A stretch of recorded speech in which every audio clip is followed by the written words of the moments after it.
আপাতত দৃষ্টিতে মনে হচ্ছে গলায় ফাঁস দিয়েছে। টাকা দিয়ে খেলা শিখেছে, শিখিয়ে পুরাই বাড়ি গেলেন বাবা, ধরেছে আর কিছু চাইছে বাবা, ডেপরা দিছে 10,000, এখন ভাই 1 লাখ দিছি। মোবাইল কেছি, ওমরা খেলা শিখাইছে, ওমরা তো কালির পাটে নিয়ে যা মারছে, ইরশাদ মারছে, ডেপরা মারছে, কালির পাটে 2 জন মারছে, তার আমি নাম জানি না।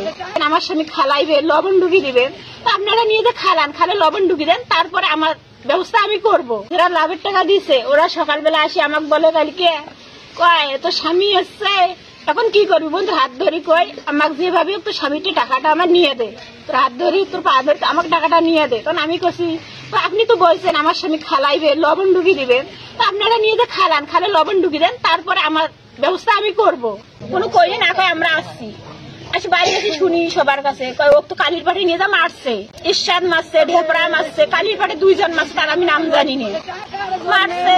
সে আমার কোনো কথাবার্তা নাই, করেন কয় মারমো, মারিয়ে করে তোমার থুয়ে যখন লাশ বিলি যাইবে টাকা নিবো, তারপর ও ক্লাস দিব, করেন এই কথা আমাকে বলে। ও মারিয়ে আমার টাকা নিয়ে আমাকে ক্লাস দিবে।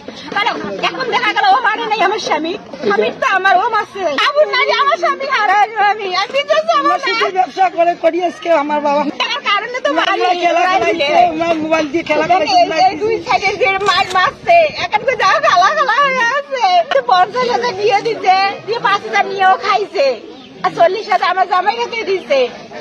ফির করেন এর ইসলামে সই দিয়ে করেন 30,000 আনি করেন খাইছে। ডেপরা দিছে 10,000, এখন ভাই 1 লাখ দিছি। মোবাইল কেছি, ওমরা খেলা শিখাইছে, ওমরা টাকা আমরা জানি পোলার বিয়েছে, পোলার 1.5 লাখ টাকা ডেপরা নিছে দিছে দিয়ে ওই যে যখন টাকা দিয়ে মোবাইলে খেলে সর্বহারাইছে, তখন নিয়ে পালাইছে, খোঁজ নাই। তখন ওই ডেপরা এখন 2 দিন মোট বেটি কাকার দিচ্ছে, ডাঙায় মারে, তোর ভাতের টাকা নিয়ে পালাইছে, তুই খবর জানিস, টাকা দেয় মুহূর্তে।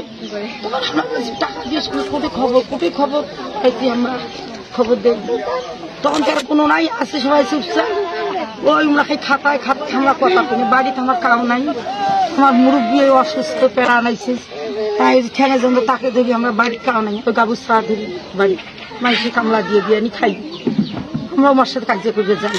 বেটি ওই বাড়ির যে সুতে যায় আন্দাবাতি ঢেলায়, তখন ওই যে বাড়িতে নিয়ে থুসন, আজকে 9 মাস হয়, 9 মাস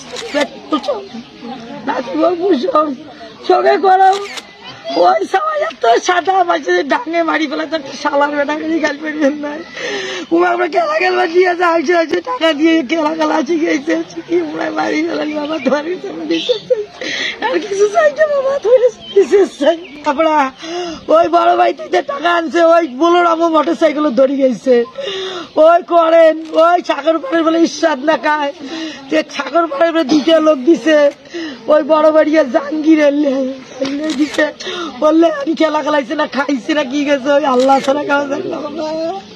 অফিসার ইনচার্জ লালমনিরহাট সদর থানা, এখানে যে মারা গেছে মোহাম্মদ ফারুক, যে আপাতত দৃষ্টিতে মনে হচ্ছে গলায় ফাঁস দিয়েছে, এই ফাঁস দিয়ে মারা গেছে আপাতত দৃষ্টিতে মনে হয়।